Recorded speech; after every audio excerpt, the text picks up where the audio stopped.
প্রিয় শিক্ষার্থীরা, আজ আমি তোমাদের কাছে পঞ্চম শ্রেণীর প্রশ্নবিচিত্রা 2025-এর প্রথম পার্বিক মূল্যায়নের অঙ্কের সমাধান নিয়ে এসেছি। তো আজ আমরা সেট 1 করব, একদম প্রথম সেটটা। আর একটা জিনিস, এই যে ক্লাসটা এই ক্লাসটা এরকম ধারাবাহিকভাবে চলতে থাকবে। প্রত্যেক দিন আমরা চেষ্টা করব যে একটি করে অঙ্কের সেট সলভ করে দেওয়ার। যতটা সম্ভব তোমরা এখান থেকে তোমাদের যাবতীয় কোয়ারিজ গুলো মিটিয়ে নিতে পারবে। যদি কোনো জায়গায় কোনো অসুবিধা মনে হয়, কোথাও কোনো প্রশ্ন তৈরি হয় তোমাদের মধ্যে, তাহলে তোমরা অবশ্যই সেটা কমেন্টে লিখে জানাবে এবং আমি যথাসম্ভব তোমাদের কমেন্টের রিপ্লাই দিয়ে বা তোমাদের সমাধান করে দেওয়ার চেষ্টা করব। ঠিক আছে, চলো এগোনো যাক। আজকে প্রথম প্রশ্নটা চলে আসি। দেখো, একদম শুরুতে দেখো, ক্লাস 5-এর প্রথম যে সেটটা রয়েছে প্রশ্ন বিচিত্রার, সারগাছি রামকৃষ্ণ মিশন হাই স্কুলের প্রথম প্রশ্ন, এক দাগের ক, একটি নিরেট শঙ্কুর সমতলের সংখ্যা। তো আমরা জানি একটি নিরেট শঙ্কু, তার সমতল এর সংখ্যা একটি এবং বক্রতলের সংখ্যাও একটি। এবার দেখো পরের প্রশ্ন, 5 ও 7-এর সাধারণ গুণনীয়কের সংখ্যা। 5 ও 7 এর সাধারণ গুণনীয়ক, যেহেতু এরা দুজনেই মৌলিক, তাই জন্য এদের এক ছাড়া আর অন্য কোনো সাধারণ গুণনীয়ক নেই, তাই এখানে এক হবে উত্তর। এবার দেখো 3 ও 8-এর সবচেয়ে ছোট সাধারণ গুণিতক। 3 ও 8 কিন্তু পরস্পর মৌলিক সংখ্যা। পরস্পর মৌলিক কেন? কারণ এদের দুজনের একটি মাত্র সাধারণ গুণনীয়ক আছে, যেটি হলো 1। ঠিক আছে, তো এই 1 এদের সাধারণ গুণনীয়ক হওয়ায় এদের গসাগু যেহেতু 1, তাই এরা পরস্পর মৌলিক। আমরা জানি গসাগু 1 হলে তারা পরস্পর মৌলিক হবে দুটি সংখ্যার ক্ষেত্রে। তো এখানে খেয়াল করো, 3 ও 8-এর সবচেয়ে ছোট সাধারণ গুণিতক চেয়েছে। তো যারা পরস্পর মৌলিক সংখ্যা, তাদের সাধারণ গুণিতক, ক্ষুদ্রতম সাধারণ গুণিতক হয় হচ্ছে এদের গুণফল, অর্থাৎ 3 8 24 হচ্ছে এখানে উত্তর। ঠিক আছে, এখানকার উত্তর হচ্ছে 24। এই প্রশ্নটির উত্তর 24। পরের প্রশ্ন, 4 অঙ্কের বৃহত্তম সংখ্যা ও 3 অঙ্কের ক্ষুদ্রতম সংখ্যার অন্তর। তাহলে 4 অঙ্কের বৃহত্তম সংখ্যা কত? 4টে 9, অর্থাৎ 9999, তাই তো? আর 3 অঙ্কের ক্ষুদ্রতম সংখ্যা কত? 100। তাহলে 9999 থেকে যদি 100 বিয়োগ যায়, তাহলে হয় হচ্ছে 9899। তাহলে এখানে উত্তর হচ্ছে 9899। বোঝা গেছে? দেখো, এবার আমরা পরের প্রশ্নগুলো চলে আসবো। আমি একটা স্লাইড ওপেন করে নেব এবং সেখানে এই প্রশ্নগুলো সমাধান করব। দেখো 2-এর ক বলেছে, দুটি সংখ্যার গসাগু 5 আর লসাগু 60। একটি সংখ্যা 15 হলে অন্য সংখ্যাটি কত? তো দেখা যাক, দুটি সংখ্যার গসাগু বলেছে 5 আর লসাগু 60, একটি সংখ্যা 15, তাহলে আমরা অপর সংখ্যাটি বের করব। 2-এর ক দাগ, এই অপর সংখ্যা নির্ণয়ের একটা সূত্র আছে। অপর সংখ্যা সমান সমান সংখ্যা দুটির লসাগু গুণ গসাগু ভাগ একটি সংখ্যা, মানে ভাগ প্রদত্ত সংখ্যা। তো এখানে প্রদত্ত সংখ্যা তা দেওয়া আছে নিশ্চয়ই, তাই তো? তাই জন্য প্রদত্ত। তো দুটি সংখ্যার লসাগু কত দেওয়া আছে? দেওয়া আছে লসাগু 60 আর গসাগু 5, আর একটি সংখ্যা 15। তাহলে লসাগু হচ্ছে 60, গসাগু হলো 5, একটি সংখ্যা 15। তাহলে 4 15 60, 4 5 20, অর্থাৎ এখানে উত্তর কত হচ্ছে? অপর সংখ্যা সমান সমান 20। ঠিক আছে, তাহলে এবার উত্তরটা আমাদের লিখে দিতে হবে। উত্তর কত? যে অতএব অপর সংখ্যাটি, উত্তর হচ্ছে অপর সংখ্যাটি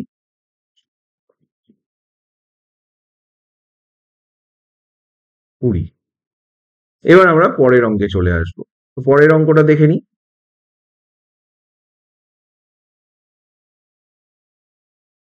বলেছে দুটি সংখ্যার যোগফল 2420 এবং তাদের বিয়োগফল 1224 হলে সংখ্যা দুটি কি কি? তাই দুটি সংখ্যার যোগফল আর বিয়োগফল দেওয়া আছে। দুটি সংখ্যার যোগফলটা কত দেওয়া আছে? 2420। আর বিয়োগফল কত দেওয়া আছে? বিয়োগফল দেওয়া আছে হচ্ছে 1224। 1224। তাহলে সংখ্যা দুটি কি কি? তো সংখ্যা দুটি নির্ণয়ের একটা নির্দিষ্ট সূত্র আছে। কি সূত্র? না, দুটি সংখ্যার মধ্যে নিশ্চয়ই একটি বড় সংখ্যা অপরটি ছোট সংখ্যা। তো বড় সংখ্যাটি বের করার জন্য সূত্রটি হলো যোগফল যোগ বিয়োগফল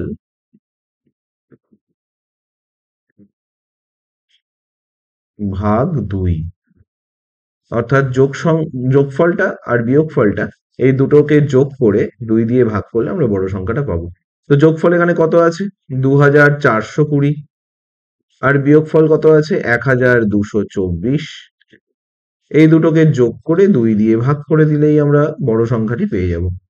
তাহলে বড় সংখ্যাটা কত হচ্ছে দেখো, যোগ করলে কত হচ্ছে? 4, 2 আর 2 এ 4, 4 আর 2 এ 6, 2 আর 1 এ 3, এত ভাগ 2 সমান সমান 2 একে 2 আর 8 দুগুণে 16, 2 2 1822। তাহলে বড় সংখ্যাটা আমরা কত পেলাম? 1822। এবার আমরা ছোট সংখ্যাটা নির্ণয় করব। দেখো ছোট সংখ্যাটা কিভাবে বের করবো? এবার ছোট সংখ্যা সমান সমান ছোট সংখ্যা নির্ণয়ের সূত্রটা কি? যে যোগফল বিয়োগ বিয়োগফল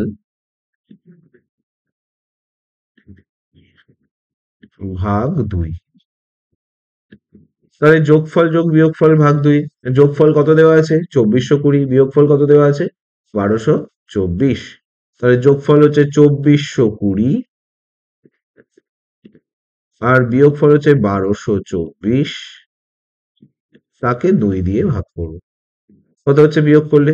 4 আর 6 হলে 10, হাতে 1, 2 আর 1 এ 3, 3 আর 9 হলে 12, হাতে 1, 2 আর 1 এ 3, 3 আর 1 হলে 4,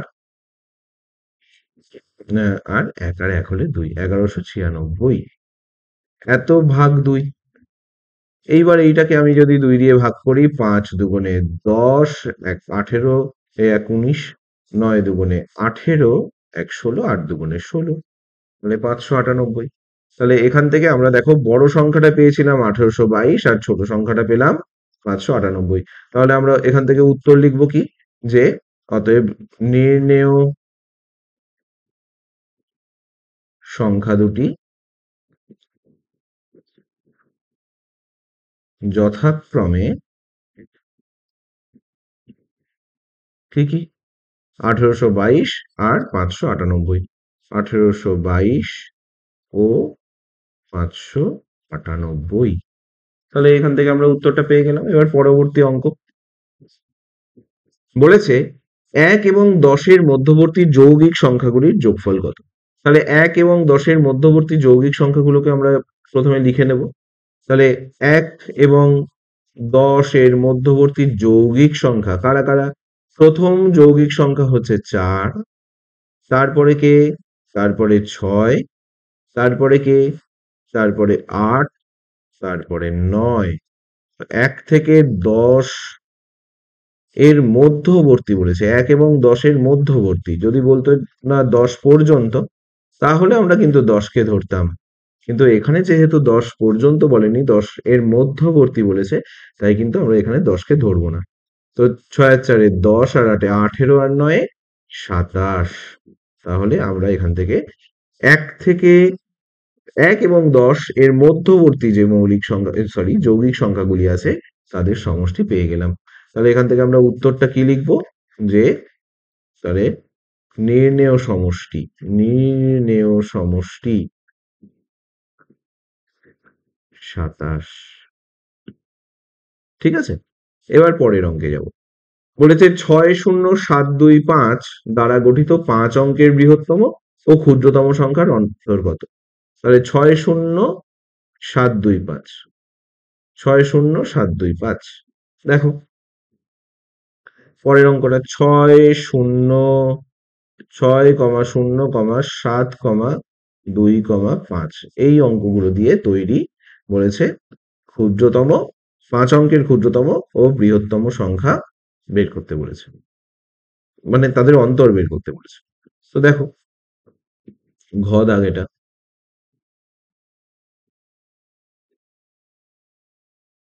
তাহলে বৃহত্তম সংখ্যাটি কত হবে?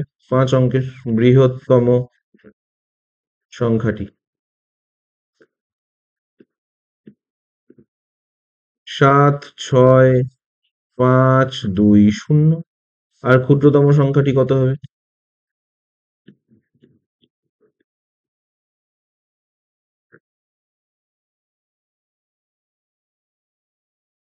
2,0,5,6,7। এবার এদেরকে কি করতে বলা হয়েছে? বিয়োগ করতে, মানে অন্তর বের করতে। 7 আর 3 হলে 10 হাতে 1, 6 আর 1 7, 7 আর 5 হলে 12 হাতে 1, 5 আর 1 6, 6 আর 9 হলে 15 হাতে 1, 1 আর 5 হলে 6, আর 2 আর 5 হলে 2 আর 5 হলে 7। শেষ হয়ে গেল। তাহলে 55,953। তাহলে এখান থেকে আমরা উত্তর পেলাম। অতএব নির্ণেয় অন্তর্ফল কি লিখবো? নির্ণেয় অন্তর্ফল 55,953। পরের অঙ্কে চলে আসি। পরের অঙ্কে দেখো বলা হয়েছে যে 5 অঙ্কের ক্ষুদ্রতম সংখ্যা ও 3 অঙ্কের বৃহত্তম সংখ্যাকে স্থানীয় মানে বিস্তার করে লেখো। তাহলে 5 অঙ্কের ক্ষুদ্রতম সংখ্যা আর 3 অঙ্কের বৃহত্তম সংখ্যাকে স্থানীয় মানে বিস্তার করব আমরা। 5 অঙ্কের ক্ষুদ্রতম সংখ্যা, 5 অঙ্কের ক্ষুদ্রতম সংখ্যা কত? একের পিঠে 4টে শূন্য। তাহলে এটাকে স্থানীয় মানে যদি আমরা বিস্তার করি তাহলে কি পাবো? 1 গুণ এত, 1 গুণ 10,000। তারপরে তো আর কোনো মান থাকছে না বাকিটা, তাই না? তাহলে এটাই বিস্তার হচ্ছে। তাহলে 10,000 এরকমই থাকছে। আর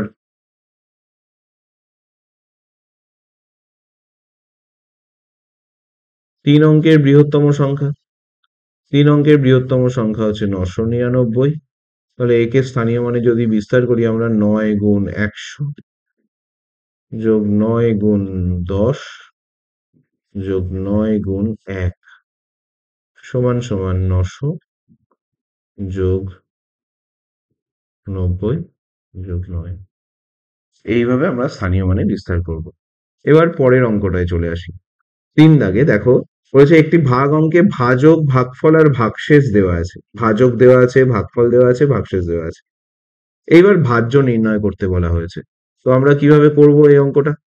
দেখো 3 এর ক বলেছে ভাজ্য নির্ণয় করতে। তাহলে ভাজ্য নির্ণয়ের একটা নির্দিষ্ট সূত্র আছে, আমরা সবাই জানি। ভাজ্য সমান সমান কি? ভাজক গুণ ভাগফল যোগ ভাগশেষ। তাহলে ভাজক কত দেওয়া আছে এখানে? ভাজক দেওয়া আছে হচ্ছে 4,258। 4,258। তারপর ভাগফল কত দেওয়া আছে? ভাগফল দেওয়া আছে 34। ভাগফল দেওয়া আছে 34। এই গুণফলটার সঙ্গে যোগ করতে হবে কত? এই গুণফলটার সঙ্গে যোগ করতে হবে 12, অর্থাৎ ভাগশেষ হচ্ছে 12। এবার তাহলে সংখ্যাটি কত কি করে পাবো? দেখো 4,258কে আমরা 34 দিয়ে গুণ করব। 4,258 গুণ 34, এটা রাফে আমরা ধরো গুণটা করে নেব। 4 8 32, 2 হাতে 3, 5 8 5 4 5 20 আর 3 23, 3 হাতে 2, 4 2 8 আর 2 10, 0 হাতে 1, 4 4 16 আর 1 17, 3 8 24, 4 হাতে 2, 3 5 15 আর 2 17, 7 হাতে 1, 3 2 6 আর 1 7, 3 4 12। তাহলে এইভাবে আমরা গুণটা করব। তো 2 4 আর 3 7, 7 আর 0 এখানে 7ই হবে। সাতাশ সাথে 14, 4 হাতে 1, 2 আর 1 3 আর 1 4 আর এখানে 1। তো এটা হচ্ছে গুণফলটা কত বেরিয়েছে? 1444772, অর্থাৎ 1,44,772। এবার এর সঙ্গে 12কে যোগ করব, তাহলে কত হচ্ছে? 1,44,784। এইটা হচ্ছে উত্তর। বোঝা গেছে? এইবার আমরা চলে আসবো পরের প্রশ্নে। অতুলবাবু তার 6 মাসের আয় দিয়ে 7 মাসের খরচ চালান। তার মাসিক খরচ যদি দেওয়া থাকে তাহলে তার মাসিক আয় কত? তাহলে দেখো, 6 মাসের আয় দিয়ে 7 মাস খরচ করেন। 6 মাসের আয় দিয়ে 7 মাস খরচ করেন, তাহলে তার মাসের খরচ যদি এত হয় তাহলে তার 7 মাসের খরচ কত সেটা আগে বের করে নেব। আর 7 মাসের খরচ মানে কি? 6 মাসের আয়। তাহলে 7 মাসের খরচ যদি 6 মাসের আয়ের সমান হয়, তাহলে তাকে 6 দিয়ে ভাগ করলে আমরা মাসের আয় পেয়ে যাব না? এটাই আমাদের এই অঙ্কে করতে হবে। তাহলে দেখি কি করব। দেখো, 3 খ বলা হয়েছে যে অতুলবাবু তার 6 মাসের আয় দিয়ে 7 মাসের খরচ চালান। তাহলে 7 মাসের খরচ আমি একটু উল্টো করে লিখলাম সুবিধার্থে, সমান 6 মাসের আয়, তাই না? তাহলে 7 মাসের খরচ কত? 7 মাসের খরচ দেখো, 1 মাসের খরচ বলে দিয়েছে 12,220, 270। তাহলে 7 মাসের খরচটা বের করব। 7 মাসের খরচ 12,270 কে 7 দিয়ে গুণ করব। 7 শূন্য শূন্য, 7 সাথে 49, 9 হাতে 4, 7 দুগুণে 14 আর 4 18, 8 হাতে 1, 7 দুগুণে 14 আর 1 15, 5 হাতে 1, 7 একে 7 আর 1 8। ঠিক আছে, 85,890। তাহলে এত টাকা, বোঝা গেছে? আমরা এইভাবে ব্র্যাকেট দিয়ে এখানে টাকা লিখবো অবশ্যই, একক কিন্তু লিখতেই হবে। তাহলে 7 মাসের খরচ আমরা পেয়ে গেলাম। এবার 7 মাসের খরচটা কি 6 মাসের আয় ছিল, তাহলে আমরা এটাকে ঘুরিয়ে লিখতে পারি যে 6 মাসের আয় সমান সমান 85,890 টাকা। তাহলে 6 মাসের আয় যদি 85,890 টাকা হয়, তাহলে আমরা এখান থেকে 1 মাসের আয় কি বার করতে পারবো? হ্যাঁ, কি করব না, 6 দিয়ে ভাগ করে দেব। 890 ভাগ 6, তাহলে আমরা 6 দিয়ে ভাগ করলেই এখান থেকে 1 মাসের খরচ পেয়ে যাব। তো দেখা যাক ভাগটা কি হয়। আমি এইখানটাতে রাফটা করছি যাতে তোমাদের দেখতে সুবিধা হয়।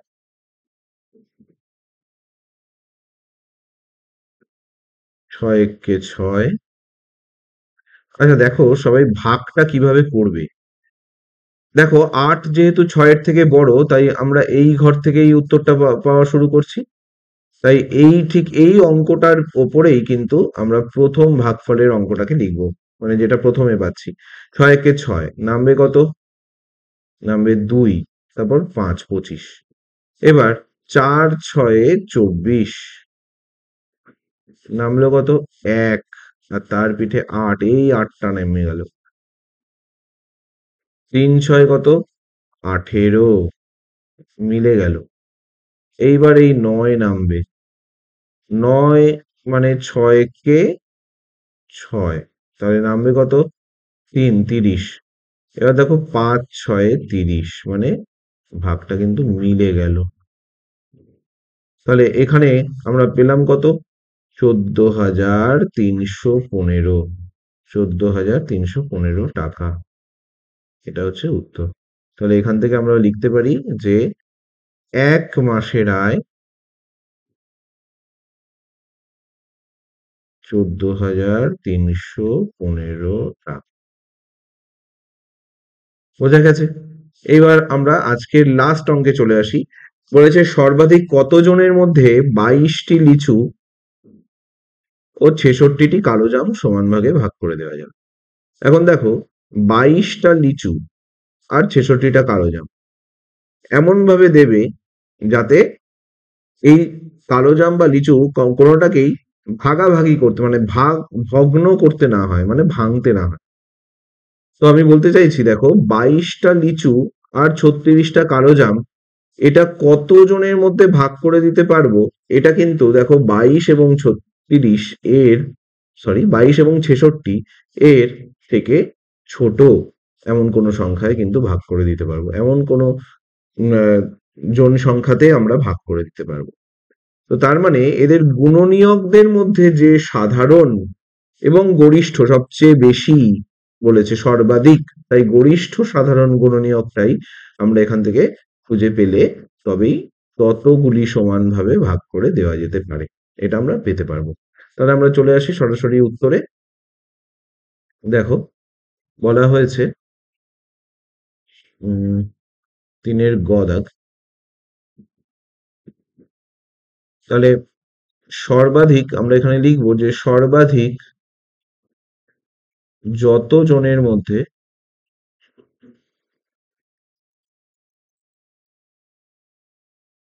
সমান ভাগে ভাগ করে দেওয়া যাবে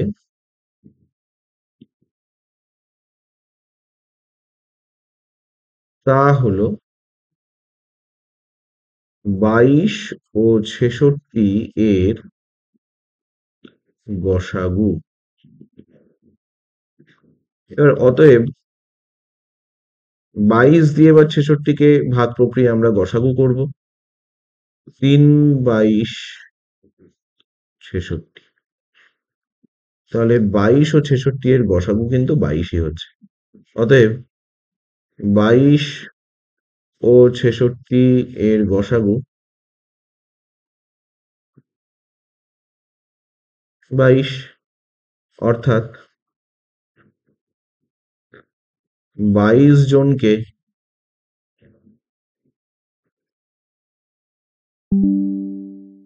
সমান ভাগে ভাগ করে দেওয়া যাবে, সমান ভাগে ভাগ করে দেওয়া যাবে।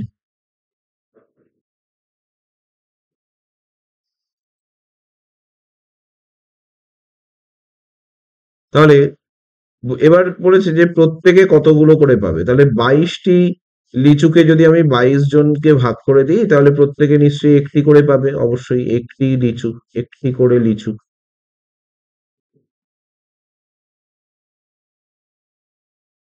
আর 66টি কালো জাম যদি আমি 22 দিয়ে ভাগ করি তাহলে 3টি হচ্ছে, তার মানে 3টি করে কালো জাম।